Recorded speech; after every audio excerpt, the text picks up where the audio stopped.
अस्सलाम वालेकुम guys, welcome back अगली वीडियो में। इस टाइम मैं ज़्यूरिख में हूँ। ये स्विट्ज़रलैंड का सबसे बड़ा शहर है और दुनिया का दूसरे नंबर का सबसे एक्सपेंसिव शहर है। तो मैं बेसिकली ये वीडियो बना रहा हूँ एक्सपेंसेस के हवाले से कि आप अगर स्विट्ज़रलैंड में हो तो जो कि बहुत एक्सपेंसिव डेस्टिनेशन है, आप किसी भी शहर में जाए तो यहाँ पे पैसे कैसे सेव कर सकते हैं।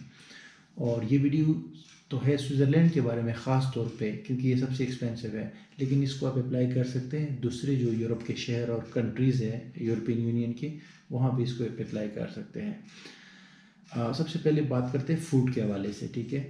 फ़ूड जो पाकिस्तानी या इंडियन फ़ूड है वो यहाँ पे एक्सपेंसिव है। जैसे कि अगर आप किसी रेस्टोरेंट जाते हैं, पाकिस्तानी इंडियन रेस्टोरेंट जाते हैं और वहाँ पे ताज़ा खाना खाते हैं तो बहुत शायद एक्सपेंसिव पड़ जाए आपको, क्योंकि बिरयानी वगैरह हो गई या कढ़ाई वगैरह हो गई या इस तरह दाल वगैरह, ये चीज़ें यहाँ पे मतलब है कि 15 से 20 यूरो में आपको एक टाइम का खाना एक बंदे के लिए मिल जाता है, जो कि बहुत एक एक्सपेंसिव है मेरे ख़्याल से। अब हल्का फुल्का खाना जो है यहाँ पे हम स्टोर से ले सकते हैं, और उसकी मैं एक ताज़ा मिसाल आपको देता हूँ। अभी मैं ये अपने हॉस्टल आया था यहाँ पे ज़्यूरिख में, तो हॉस्टल वाले ने मुझे कहा कि 3 बजे जो है चेक इन होगा। तो मैं बाहर वेट करता रहा, तो मैं ऐसे ही गया वहाँ पे एक सुपर स्टोर गया, तो वहाँ से मैंने ये सारी चीज़ें परचेज़ की और हैरत मुझे हुई कि इतनी सस्ती है, मतलब उसमें स्टोर के अंदर चीज़ें। ये मैंने तकरीबन 1 किलो होगा, ये आप देख सकते हैं। ये स्ट्रॉबेरी परचेज़ किया, ये एक बड़ा खूबसूरत सा केक है, ये परचेज़ किया। ये कुछ स्नैक्स है, एक मैंने ऑलरेडी खा लिया है इसमें से, और 4-5 इसमें बाकी है। उसके अलावा मैंने ये योगर्ट है, ये स्ट्रॉबेरी का के टाइप की चीज़ है, उसका योगर्ट है, मुझे बहुत पसंद है, ये मैंने परचेज़ किया।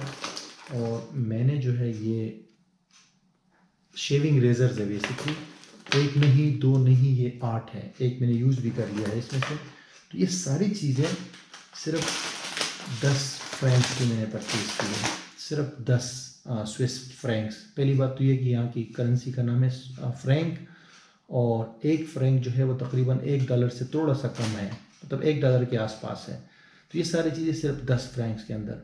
तो मेरे भाई, अगर यहाँ पे स्विट्ज़रलैंड के अंदर हम अगर कोई बर्गर भी परचेज़ करते हैं ना, तो वो भी 10 फ्रैंक का होता है। बाकी जो पाकिस्तानी खाना है वो तो 10 फ्रैंक का नहीं मिलता आपको, लेकिन ये सारी चीज़ें सिर्फ 10 फ्रैंक्स के अंदर। तो इसका मतलब है कि हम अगर खाना सुपर स्टोर से ले लें, यहाँ के सुपर स्टोर जो है उसमें हर चीज़ मिल जाती है। आप जस्ट नाम लो चीज़ का, वो चीज़ आपको वहाँ पे मिल जाएगी। आपने सिंपली वहाँ जाना है और खाना आपने वहाँ से लेना है, चाहे जैसा भी हो, और ख़ुद गर्म करना है अपने हॉस्टल में या होटल में या अपार्टमेंट या जहाँ भी आप रुके हुए हैं। दूसरा, ये जो गाइड है, ये वाली एक्सपेंसेस के हवाले से, ये सिर्फ सोलो ट्रैवलर की नहीं है, यानी बजट जो हम ट्रैवल करते हैं, जैसे मैं अकेले ट्रैवल कर रहा हूँ, ये सब के लिए है। ये फैमिलीज़ के लिए भी है, कपल्स के लिए भी है, सब के लिए ये गाइड है। तो आप सब ने इसको फॉलो करना है। अच्छा, ये अभी जो आपको मैंने फ़ूड दिखाया है, इसमें 5 फ्रैंक का जो है ना, सिर्फ ये रेज़र थे। बाकी जो फ़ूड आपने देखा है, स्ट्रॉबेरी केक और स्नैक्स वगैरह और जो योगर्ट है, ये सिर्फ 5 उसका था, फ्रैंक का। तो अगर आप फैमिली के साथ आए हैं, किसी अपार्टमेंट में रह रहे हैं या होटल में रह रहे हैं, और ये सारा मैं टूरिज़म के हवाले से बात कर रहा हूँ, अगर विज़िट करते हैं आप यहाँ यूरोप में, ख़ासकर स्विट्ज़रलैंड में, तो आप यहाँ पे जाके जो सुपर स्टोर है उससे, उसमें पिज़्ज़ा से लेके हर चीज़ आपको मिल जाती है, हत्ता कि कॉफ़ी भी मिल जाती है गरम-गरम। तो वहाँ से आप परचेज़ करके ले जाएँ, और हर होटल और अपार्टमेंट और हॉस्टल के अंदर ये ऑप्शन होता है कि आप गरम कर सकते हैं चीज़ें, किचन मौजूद होता है, तो वहाँ पे गरम करें। तो इसके ज़रिए आप जो है कम से कम 80% जो है वो बचा सकते हैं। ये चीज़ ये नहीं कि मुझे नहीं पता थी यहाँ आने से पहले, मुझे आइडिया था, लेकिन ये कि जनरली बंदे को ज़रा शौक़ होता है कि बाहर जाए, रेस्टोरेंट में खाना खाए, पाकिस्तानी रेस्टोरेंट, इंडियन रेस्टोरेंट या जो भी मुख्तलिफ़ चीज़ें ट्राई करें। लेकिन यहाँ पे आके मुझे ये पता चला, बल्कि किसी ने मुझे बताया भी नहीं था पहले से। बाकी एक्सपेंसेस का तो मुझे पता है कि ये जगह एक्सपेंसिव है, लाइक होटल्स और ये दूसरी चीज़ें, अकोमोडेशन वगैरह, लेकिन इसका नहीं पता था। तो बहरहाल फिर अब मुझे आइडिया हुआ है, तो मैंने कहा आपके साथ शेयर कर दूँ। और मैं ख़ुद प्रैक्टिकली एक चीज़ जब देखता हूँ तो फिर मुझे मज़ा आता है लोगों को बताने में।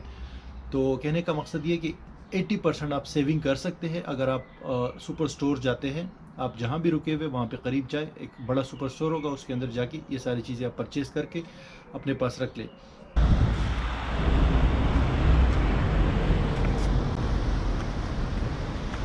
अच्छा, खाने के अलावा जो है अगर दूसरी हम बात करते हैं, जो सबसे मेन चीज़ है, खाना तो मैंने पहले इसलिए बताया कि यहाँ पे थोड़ा खाना वगैरह थोड़ा महंगा था, लेकिन जो असल चीज़ है वो एकोमोडेशन, यानी कि आपको रहना जो होता है। तो अगर आप अकेले आते हैं तो लाजमी बात है सबसे बेस्ट ऑप्शन यहाँ के लिए जो है वो है हॉस्टल है। मैं हॉस्टल्स में रह रहा हूँ और हॉस्टल्स यहाँ पे मिल जाते हैं आसानी से। स्विट्ज़रलैंड के अंदर जो है 20 से 25 यूरो के दरमियान में हॉस्टल्स आसानी से मिल जाते हैं, और मैंने भी स्टे किया है यहाँ पे हॉस्टल्स के अंदर। तो हॉस्टल आप वो सेलेक्ट करें जिसमें ब्रेकफास्ट फ्री हो, क्योंकि अगर ब्रेकफास्ट यहाँ का अक्सर अच्छा होता है। अगर आपको ब्रेकफास्ट फ्री मिल जाता है तो उससे ये फ़ायदा होता है कि आपके पैसे बच जाते हैं। और अगर आप फैमिली के साथ हो या आप कपल हो तो फिर आप अपार्टमेंट ले लो। अपार्टमेंट आपको booking.com पे भी मिल जाता है, agoda.com पे भी मिल जाता है, और साथ ही साथ जो है Airbnb एक ऑप्शन है, वो आप यूज़ कर सकते हैं। उसके अलावा और भी वेबसाइट्स हर मुल्क के हवाले से अलग अलग से होती है, लोकल वेबसाइट्स, जहाँ पे जाके आप अपार्टमेंट वगैरह ले सकते हैं, उसमें एक रूम ले सकते हैं अगर आप फैमिली हो या ज़्यादा लोग हो। तो तकरीबन जो है हॉस्टल 20 से 25 यूरो में पर नाइट मिल जाता है अकेले बंदे के लिए। और होटल अपार्टमेंट वगैरह ये जो है डिपेंड करता है कि कितने लोग हैं, लेकिन वो भी 50 से 80 यूरो के दरमियान में मिल जाता है। ठीक है, तो मैंने तो अभी वो फ़िलहाल यूज़ नहीं किया यहाँ यूरोप में, लेकिन इतने में मिल ही जाता है। हॉस्टल्स का सीन यहाँ ज़्यूरिख और स्विट्ज़रलैंड के अंदर बहुत चिल होता है। ये मेरे हॉस्टल से ज़रा आप ये व्यू तो चेक करें बाहर का, कितना खूबसूरत है। और ये हॉस्टल के अंदर इस तरह का कॉमन एरिया होता है, किचन होता है, बैठने की जगह होती है, और फिर हमारा ये देखें इस तरह के बेड स्पेस होते हैं। तो ये रूम जो है मुझे 25 यूरो का मिला है, जिसमें ब्रेकफास्ट भी शामिल है। और आपको भी ऐसा हॉस्टल लेना चाहिए जिसमें ब्रेकफास्ट ज़रूर हो। अच्छा, खाने पीने के हवाले से एक इम्पोर्टेंट चीज़ मैं बताना भूल गया, वो है पानी। अब अगर यहाँ पे स्विट्ज़रलैंड में आप पानी परचेज़ करेंगे तो 3 यूरो की छोटी बोतल मिलेगी आपको अक्सर शॉप्स में। अगर सुपर स्टोर में जाएंगे शायद वहाँ थोड़ी कम में मिले, 2 यूरो में मिल जाए, लेकिन बहुत एक्सपेंसिव है। उसका सिंपल हल ये है कि आपने सिंपल एक बोतल पकड़नी है और उसको भरना है हमेशा जब भी बाहर जाते हो। नलके का पानी यहाँ पे आप यूज़ कर सकते हैं, बिल्कुल साफ़ है और फिल्टर्ड है, वो मिनरल वाटर है एक किस्म से, तो वो आप यूज़ कर सकते हैं फ्री ऑफ कॉस्ट। मतलब कोई भी टैप का पानी जो है वो आप यूज़ करके पानी के सारे पैसे बच जाएंगे। स्विट्ज़रलैंड में भी ऐसा है और बाकी यूरोपियन कंट्रीज़ में भी ऐसा है। और सिम कार्ड के हवाले से आपको बताना चाहता हूँ अपना एक्सपीरियंस। यूरोपियन यूनियन जो है ये 28 मुल्कों का एक ब्लॉक है, तो इसके अंदर ये है कि रोमिंग नहीं है। मतलब आप एक मुल्क में सिम परचेज़ करते हैं तो रोमिंग इन्होंने ख़त्म की हुई है, लेकिन फिर भी मेरे साथ मसला हुआ तो इसलिए आपको भी बता रहा हूँ, और आपको भी चेक करना चाहिए। आप जब सिम परचेज़ करते हैं ना, उनसे पूछ लो कि ये सिम तमाम जगह पे काम करेगी या नहीं, यानी कि तमाम कंट्रीज़ में, क्योंकि हो सकता है आप एक से ज़्यादा कंट्रीज़ जा रहे हो, तो इसका आपने लाजमी मालूम करना है। अब नॉर्मली वोडाफोन जो है एक यूके की कंपनी है, इसका सिम पूरे यूरोप में काम करता है। मैंने परचेज़ की थी यूके में, लेकिन मुझसे ये गलती हुई कि उसमें मैंने पैकेज नहीं किया नेट का, तो उसमें जो पैसे डले हुए थे पाउंड्स वो ख़त्म हो गए नीदरलैंड में, और दोबारा मुझे उसका पता नहीं चला कि कैसे रिचार्ज करना है। फिर मैंने यहाँ पे एक और नीदरलैंड में सिम परचेज़ की। जिस शॉप वाले से मैंने परचेज़ की उसने कहा कि आप इसको पूरे यूरोप में यूज़ कर सकते हैं, लेकिन वो कुछ कंट्रीज़ में उसने काम किया, कुछ में नहीं किया। उसका नाम है लाइका मोबाइल, और उसने टोटल अभी तक जो मैं 10-11 कंट्रीज़ गया, उसने 4-5 कंट्रीज़ में काम किया। जर्मनी में काम किया, बेल्जियम में, लग्जमबर्ग में और ऑस्ट्रिया में काम किया, बाकी जगह पे उसने काम नहीं किया। तो आप वहाँ पे मालूम कर लो जिससे भी सिम ले रहे हो। वोडाफोन तो मुझे पता है, आप उसमें पैकेज करा लो तो उसमें पूरे यूरोप में आप उसको यूज़ कर सकते हो। तो ये है भाई सिम कार्ड और पानी के हवाले से बात, कि आप इन चीज़ों में पैसे कैसे बचा सकते हो।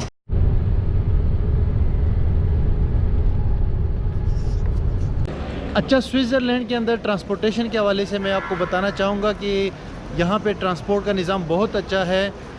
मुख्तलिफ़ शहरों में जो है बसेस चल रही होती है, ज़्यूरिख के अंदर ट्रेन्स भी है और ट्रैम्स भी है।